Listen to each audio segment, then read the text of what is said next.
廚房的計時器發出清脆的叮一聲，謝霆鋒摘下隔熱手套，指尖在陶瓷鍋蓋邊緣遲疑了半秒。他記得父親謝賢說過，真正的廣東老火湯，開蓋前要讓蒸汽自己找到出路，就像人生許多事，急不得。這鍋紅豆湯，從選豆、浸泡、反覆換水去結，到以文火守着它度過3個月圓月缺，對他而言早已超越一道甜品。那是他在無數個凌晨4點收工後，獨自站在爐前攪拌的儀式。紅豆在鍋裏翻滾的聲音，像極了當年錄音室裏磁帶轉動的白噪音，讓他想起16歲出道時，第一張專輯製作人跟他說：霆鋒，唱歌要像熬湯，味道是時間給的。3個月來，他推掉3場商演、2部電影邀約，只為了等這鍋湯裏的每一顆豆子都鬆軟卻不破皮，糖分滲透得均勻卻不張揚。他甚至在最後1周改用日本3溫糖，每天清晨試味，用筆記本記下溫度、濕度、豆子狀態的細微變化。這不是綜藝節目效果，也不是為了社群媒體的流量，他只是單純相信有些心意需要被時間證明。當他小心翼翼把琥珀色的湯汁盛進白瓷碗，表面浮着一層薄薄的豆沙膜，像夕陽滲入海面前的光澤。他腦中浮現的是 Quintus 3歲那年聖誕節凌晨，小家伙發燒哭鬧，他抱着孩子在客廳來回踱步，最後用紅豆湯騙孩子吃藥的畫面。那時候的 Quintus 會迷着眼睛說：爸爸的湯是月亮味道。如今孩子12歲了，身高幾乎追上他的肩膀，球鞋碼數比他還大。上次見面時遞給他的不是擁抱，而是一份學校的成績單，上面用紅筆寫着體育優，數學待加強。謝霆鋒把湯碗放進保溫袋，驅車穿過尖沙咀的車流，在紅磡舊址附近的新寓所停好車。電梯上升時，他對着鏡子整理衣領，莫名緊張得像第一次上台領獎。他按下門鈴，來開門的是張柏芝，他禮貌地側身讓路，眼神掠過保溫袋時沒有多問，只說 Quintus 在房間練吉他。他說今天要錄一段 cover 給同學。客廳茶几上擺着整齊的同能飲料包裝盒，冰箱貼着手寫的本周碳水限額表，空氣裏飄着防彈咖啡的奶油味。謝霆鋒坐在沙發邊緣，把湯碗輕輕放在桌面，像放下一枚易碎的勳章。Quintus 終於走出房間，耳機掛在脖子上，手機還在錄音模式。他看了一眼那碗凝冒着微弱熱氣的暗紅色液體，眼神平靜得讓謝霆鋒心頭一緊。下一秒，少年端起碗，轉身走進廚房，手腕一翻，湯汁連同3個月的晨昏，嘩啦一聲沒入水槽底部的濾網。他回頭說：爸，我們家早就不吃甜了。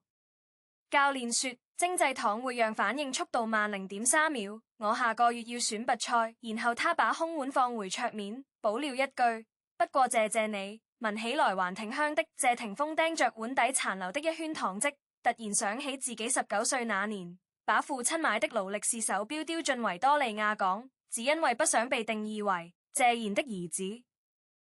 他當下沒有發怒，沒有追問，甚至沒有皺眉，他只是輕輕把碗轉了半圈，讓那圈糖漬對準窗外的陽光，然後說：那我下次帶無糖的來，用羅漢果和陳皮試試看。那一刻，廚房水槽的滴水聲，客廳冰箱壓縮機的低鳴，Quintus 手機裏未暫停的節拍器，3種聲音交織成一首他從未寫過的曲子。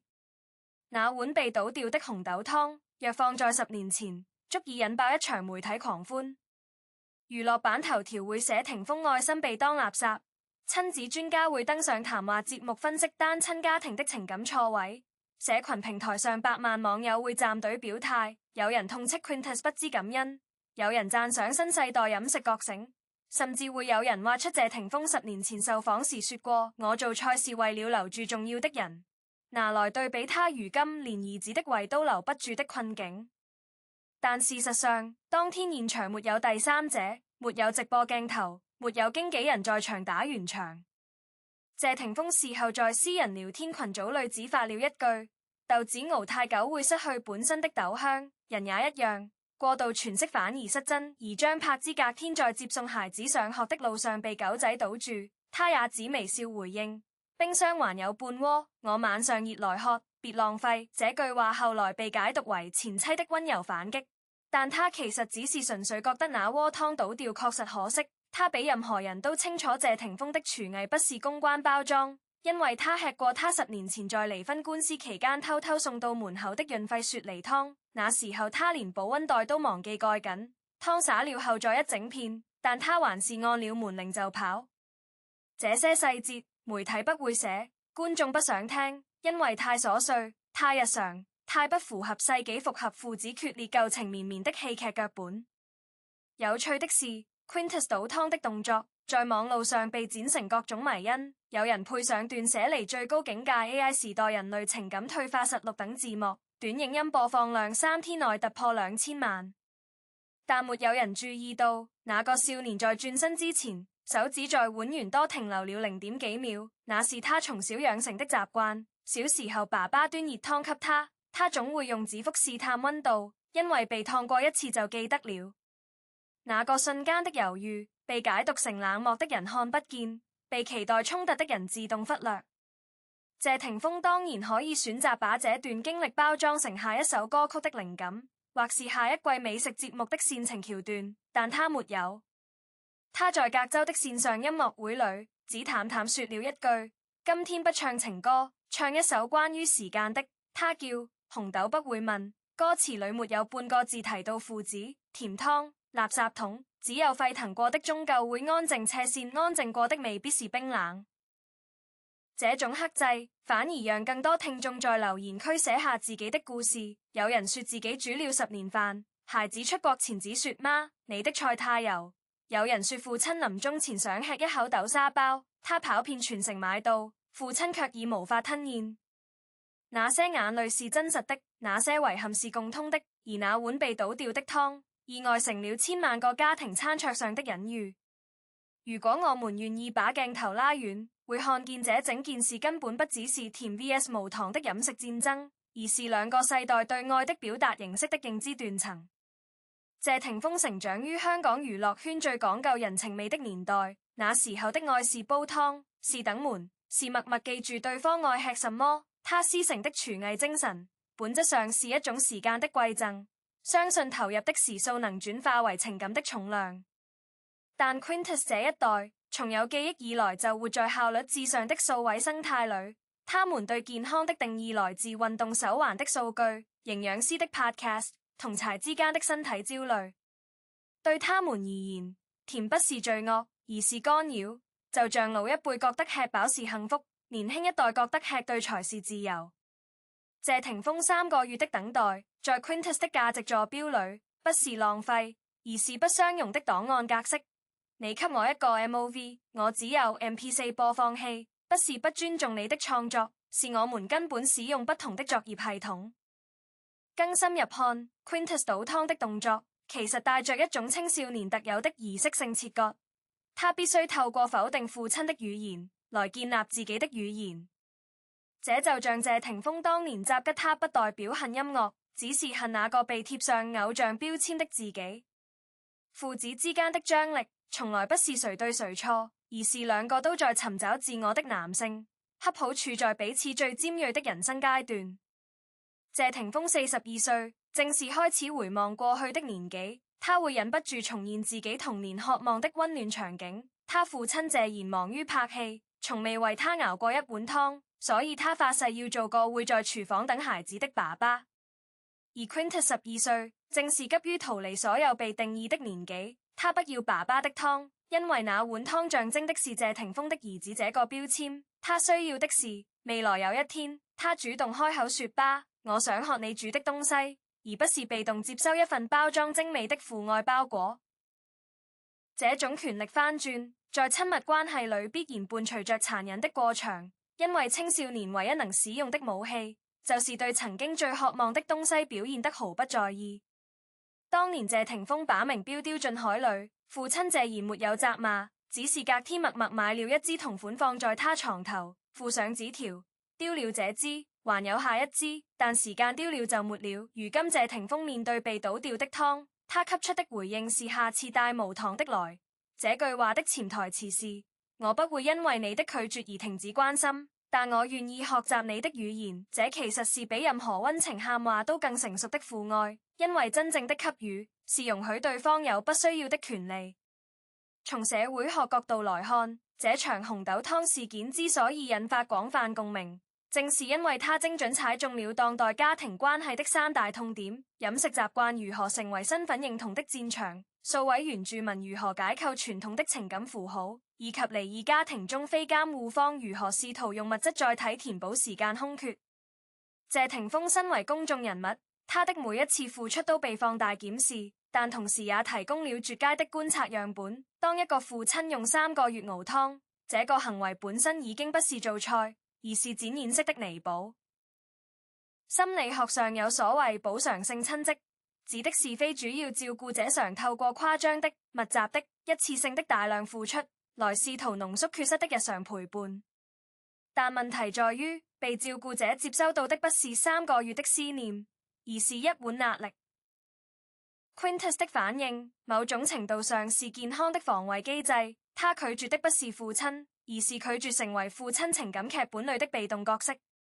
那些在網路上痛罵現在小孩被寵壞的網友，或許忘了自己青春期時也曾摔過父母的禮物，頂撞過長輩的釘，把家裡的愛心便當偷偷倒進學校洗手台。差別只在於，當年沒有手機錄影，沒有短影音剪輯，沒有2000萬人來評判你的叛逆是否過分。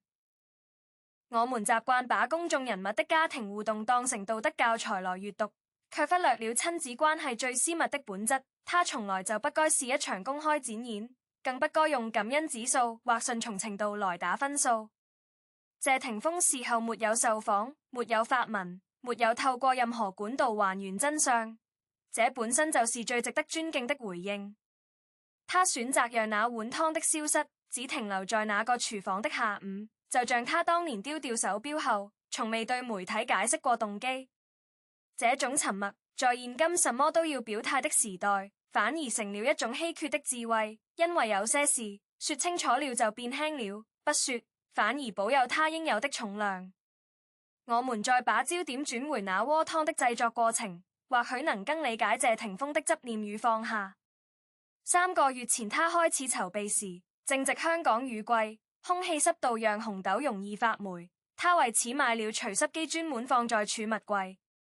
他試過台灣屏東的萬丹紅豆、北海道十勝產的薄皮大納言，甚至雲南高海拔的老品種，最後選定一種來自有機農場的高雄9號，因為它顆粒小、皮薄、澱粉質地細緻，熬煮後不會產生過重的沙感。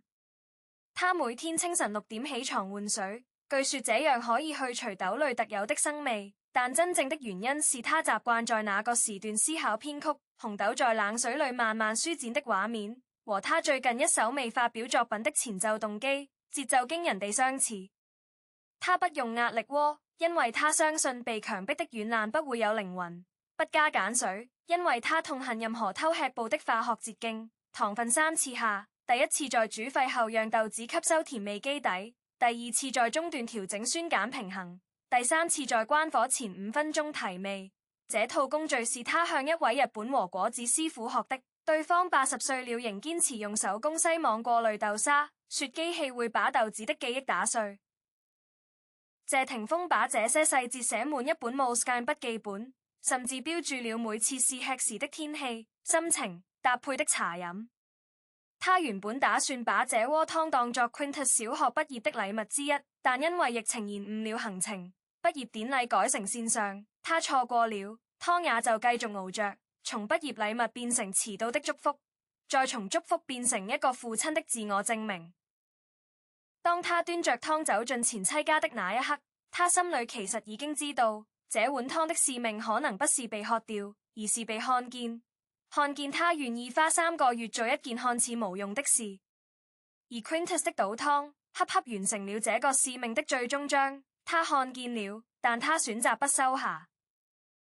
這種誠實比勉強喝2口然後說好喝更珍貴，因為前者是對關係的尊重，後者是對形式的敷衍。謝霆鋒在廚房裡看到空碗時，嘴角甚至微微上揚了一下。那是一個創作者看到自己作品被正確地誤讀時的反應。就像他拍電影時最滿意的鏡頭，往往不是觀眾鼓掌的橋段，而是觀眾皺眉思索的停頓。網路上開始出現兩派極端言論時，謝霆鋒正在北京錄製一檔戶外實景秀，製作人緊張地問他要不要發個聲明，他正在用瑞士刀削蘋果，頭也不抬地說：你覺得蘋果需要為自己解釋為什麼是圓的嗎？那顆蘋果被他削成一條連續不斷的皮，垂下來像一條紅色的時間線。他後來在節目裏做了一道陳皮燉雪梨，用的正是上次提到要給 Quintus 的羅漢果配方，但他沒有在鏡頭前說任何關於兒子的事，只是對着鍋子說：有時候你以為在煮給別人，其實是煮給自己記憶裏的某個版本。這句話被剪進預告，又被網友當成暗諷 Quintus 不孝的證據。你看，解讀永遠比事實更戲劇化。但謝霆鋒的粉絲應該記得，他在2014年的演唱會上曾經說過：我這輩子最怕的就是變成我父親那樣，永遠在錯過。如今他比謝賢當年更頻繁地出現在孩子的生活周邊，即使只是送一碗湯、傳一則語音訊息，在遊戲裏送一個虛擬裝備，他都在刻意避免缺席的罪名。但有趣的是，過度補償的愛，有時反而讓被愛的人感到窒息。Quintus 曾在同學的限時動態裏出現過一段對話，有人問他：你爸是不是很會做菜？他回答：我不知道，我在家只吃營養師配的餐。那句話沒有敵意，更像是一種我必須這樣說的社交策略。就像我們小時候被問到爸媽職業時，總會挑一個最不麻煩的答案。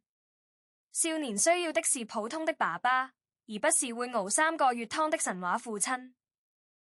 謝霆鋒後來似乎也意識到了，他在一次私人聚會中跟朋友說：我下次不會再煮了，不是因為被倒掉，是因為我發現我享受的是熬湯的過程，而不是他喝不喝。那是我自己的事，不該變成他的責任。這段話沒有被公開，但我覺得他比任何公關稿都更接近和解的本質。當付出不再要求回報，當愛不再需要被認證，那碗湯才真正完成了他的旅程。我們必須承認，大眾對於父子衝突的消費，往往隱藏着集體的代償心理。太多人在成長過程中與父母有未解的結，於是當他們看到謝霆鋒與 Quintus 的倒湯事件，便急着把自己的情緒投射進去。有人希望 Quintus 被狠狠教訓，因為自己當年不敢頂嘴；有人希望謝霆鋒徹底心碎，因為自己從未被父親重視；有人希望兩人上演大和解擁抱，因為自己還在等待父母的道歉。這些投射都是真實的，但他們與謝家父子無關。真正的問題不在於甜不甜，而在於我們是否願意接受愛可以有多種失敗的形式。謝霆鋒的湯失敗了，但他對失敗的反應是：那我換一種配方。這不是妥協，是進化。Quintus 的拒絕成功了，但他對成功的反應是：謝謝你，聞起來很香。這不是冷漠，是禮貌地保留了一扇窗。如果我們能從這整件事中提煉出一個通用的親子相處守則，那大概就是：父母要學會端出可以被拒絕的禮物，孩子要學會給予不帶羞辱的拒絕。兩者都需要極高的教養與自覺，而謝家父子在那一秒鐘的互動裏，意外地達成了這個平衡，儘管它看起來像一場災難。至於我們家早就不吃甜了這句話，如果我們深究其背後的飲食文化變遷，會發現它其實是整個時代的縮影。近5年來，全球低糖飲食市場以每年12%的速度成長，自世代對精製糖的排斥已經從健康選擇演變為道德判斷。吃甜被連結到懶惰、缺乏自制力、跟不上科學，而無糖、生酮、斷食則被賦予理性、進化、高效能的象徵意義。Quintus 口中的教練說，正是這套新興價值體系的傳教者。但有趣的是，謝霆鋒熬的紅豆湯其實已經經過他的改良，他減少了2/3的糖量，用了椰棗泥取代部分白糖，甚至加入了少量海鹽來平衡甜度。從營養學角度來看，那碗湯的升糖指數遠低於市售罐頭甜品，蛋白質含量因為長時間熬煮而釋放出更多游離氨基酸，膳食纖維也保存得相當完整。換句話說，它並不是不健康的甜，而是被誤解的甜。這個細節很少人注意到，因為媒體標題只需要3個月與垃圾桶的對比，不需要椰棗泥與升糖指數的科學數據。這說明了我們當代的溝通困境：立場先於事實，標籤先於內容，情感先於理解。謝霆鋒沒有跳出來解釋我的湯其實很健康，因為一旦解釋，他就落入了辯護的框架，而那碗湯就真的只是一碗湯了。他選擇讓它成為一個沒有後續的故事，這種留白反而讓有心的讀者可以去查詢紅豆的營養價值，去思考健康的定義是否過度狹隘，去質疑教練說是否等於真理說。Quintus 或許不知道，他倒掉的那碗湯在化學層面上含有超過20種微量元素，包括能穩定情緒的鎂、促進血液循環的鐵，以及一種被日本學者研究過的紅豆多，據說具有輕微的抗憂鬱效果。但這些知識無法對抗反應速度0.3秒的教練數據，因為那是兩種不同的語言系統，一個講的是身體的長期滋養，一個講的是運動表現的即時優化。謝霆鋒與 Quintus 之間本質上是長期主義與績效主義的對話，而垃圾桶成了他們暫時的交匯點。回顧整起事件，從謝霆鋒開始熬湯的那個雨夜，到 Quintus 手腕傾斜的那個瞬間，再到網路上千萬則留言的沸騰與冷卻，我們看見的其實是一面多棱鏡，每個角度都折射出不同的光譜。有人看見父愛的固執，有人看見少年的界線，有人看見離異家庭的宿命，有人看見飲食意識形態的碰撞，有人看見媒體如何把私事炒成公審。但若要我說，這整件事最動人的部分，恰恰發生在鏡頭之外的寂靜裏。謝霆鋒沒有在兒子面前露出受傷的表情， Quintus 沒有在父親背後對同學嘲笑那碗湯，張柏芝沒有把這件事當作前夫的罪證。三個人的沉默，各自守住了不同的尊嚴。謝霆鋒守住了付出不必然得到回報的成熟， Quintus 守住了拒絕不必要殘忍的教養，張柏芝守住了不落井下石的風度。這些無聲的選擇，比任何煽情的和解畫面都更值得被記住。我們習慣用圓滿來衡量親子關係，但事實上，真正的圓滿往往包裹在不圓滿的外殼裏。就像紅豆湯的甜，必須經過3個月的熬煮才能深入豆心，但那個甜也可能不再被需要。這不是悲劇，是時代更替的自然陣痛。謝霆鋒不會因為一碗被倒掉的湯就不再是謝霆鋒， Quintus 也不會因為拒絕那碗湯就變成冷漠的孩子。他們只是在不同的人生坐標上，用各自當下最誠實的方式標記了這個下午。最後，我想以一個旁觀者的身份說幾句關於我們該如何看待這類公眾人物私事的省思。我們都太習慣把熒幕裏的故事當成道德考題，急着打分數、站隊伍、寫評論，仿佛我們的按讚與留言能改變什麼。但事實是，謝霆鋒與 Quintus 的關係不會因為你痛罵不孝或讚美開明而產生1毫米的偏移。他們會在你看不到的地方繼續過日子，繼續用他們的方式理解彼此、誤解彼此，再重新理解彼此。我們真正能做的，不是當判官，而是當一面安靜的鏡子，從他們的故事裏，照見自己與家人之間那些未被說出口的湯，未被倒掉的垃圾桶，未被承認的拒絕與未被原諒的遲到。每一次我們在網路上急着發表高見之前，或許可以先問自己，我上一次被家人拒絕時，是像謝霆鋒那樣平靜地說那我換個方式，還是像個委屈的孩子奪門而出？我上一次拒絕家人時，是像 Quintus 那樣留一句謝謝你，還是用更尖銳的話語把門關上？這些問題沒有標準答案，但他們值得我們在按下發送鍵前多停留0點幾秒。那0點幾秒，就是理性與衝動之間的距離，也是我們與網路上的集體狂歡之間唯一能守住的界線。願我們都能學會欣賞不圓滿中的圓滿，理解被拒絕中的尊重，看見沉默中的千言萬語。謝霆鋒的紅豆湯已經流入水槽，但那些關於時間、付出、成長與界線的課題，會像紅豆皮上的天然紋路一樣，繼續在每個家庭的餐桌上浮現。而我們能給彼此最好的禮物，不是更多的評論，而是更多的空間，讓每個人用自己的節奏去熬自己的湯，或倒掉自己的湯，然後繼續生活。畢竟，真正的愛從來不是一道被要求吃完的菜，而是一個永遠開放、永遠可以重新點單的廚房。